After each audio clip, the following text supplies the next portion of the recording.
So in the last several days, I have taken a look at a couple different video cards, specifically the RX 460 2GB version, which is a sub $100 card right now that is really targeted at the budget end of the gaming spectrum, at least on the desktop side. I then took the RX 460 and compared it to a 2GB 660, which is 4 years older. Click the card in case you want to check that out. So with those two cards, we have two budget options for people that are just trying to break into PC gaming without breaking the bank, and that sort of got me thinking, what about older sort of gaming laptops? How do they perform stacked up against the desktop cards like the 460 or the 660? Back here we have the Lenovo Y50, and this computer is a few years old now, starting to get kind of long in the tooth because it has a GTX 860M in it, which is a 2GB mobile graphics processor. So today we're taking this Lenovo Y50, which by the way you can get these on eBay for $500 or less, and we're going to stack it up against these graphics cards that we looked at, the 460 and the 660,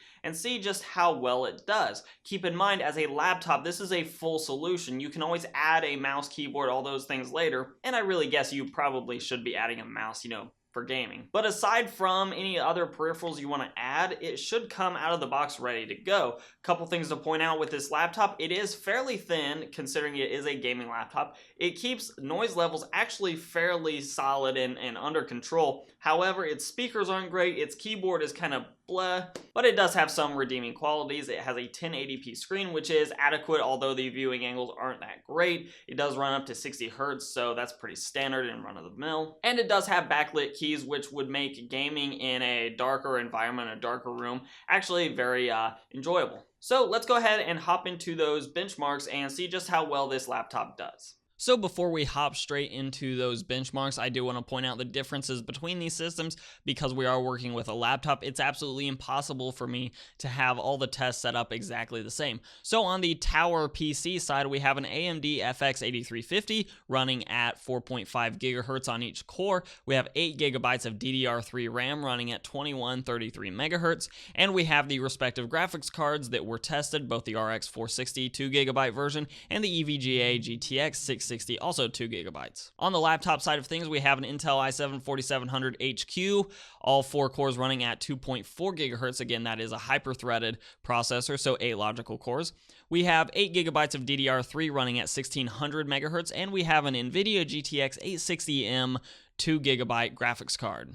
So first up is GTA 5 at medium settings and 1080p, and we see that although not really giving us great frame rates, the GTX 860M is giving us playable frame rates, and we are also keeping the 1% and 0.1% lows above that 30 FPS threshold, which is very good for the fluidity of the game.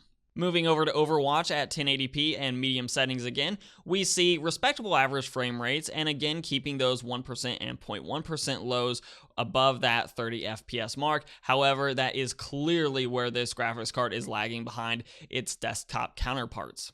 Now jumping over to Skyrim Special Edition, all settings absolutely maxed out at 1080p. We see an average of 47 FPS with a 1% low of 30 and a 0.1% low disappointingly below 20 at 19. That being said, I will say that the game was pretty fluid in my mind and definitely more than playable. However, I would recommend just sort of knocking down those settings just a little bit. Maybe instead of doing ultra on everything, do very high or high, and you'll get that average and those 1% and 0.1% low frame rates a little bit higher. And rounding out our test games, we have League of Legends, all max settings at 1080p.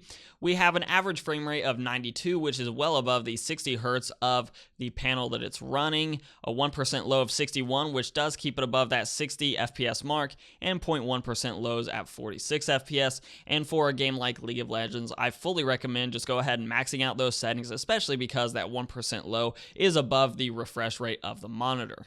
And looking at the averages of all 4 of our titles, we see the 860M give us a strong overall performance. However, it is still obviously bested by its desktop counterparts. That being said, it did keep its 0.1% low average, at least, above that 30 FPS mark, which I view to be the bottom end of the playable range of frames per second.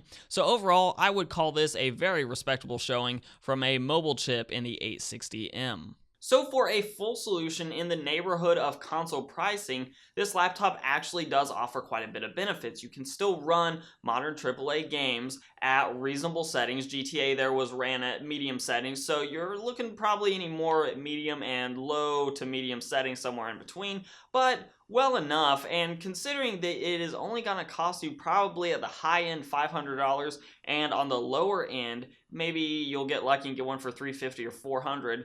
Plus you can always upgrade to a bigger internal hard drive, as well as upgrading the RAM if you really want to, as this one is an 8GB but one stick of RAM in there, so it does have an available DIMM slot for you to add another stick of RAM. Also consider this laptop is packing an i7 quad-core 8-thread processor. Although it is only at 2.4 gigahertz, you can actually do some light content creation.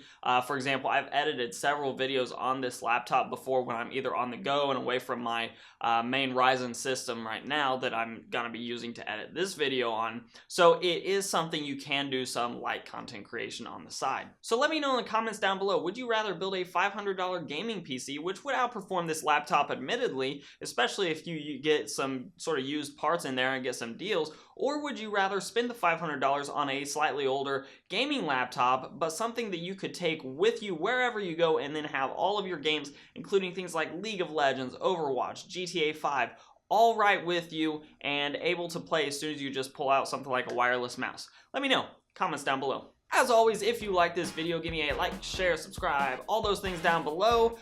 You can follow me on Twitter and on Instagram at Hoosier Hardware. They have the same tag for your convenience. And as always, we'll let YouTube queue up a couple more videos for my channel for you to watch. I'm Shane with Hoosier Hardware, and I'll see you guys in the next video.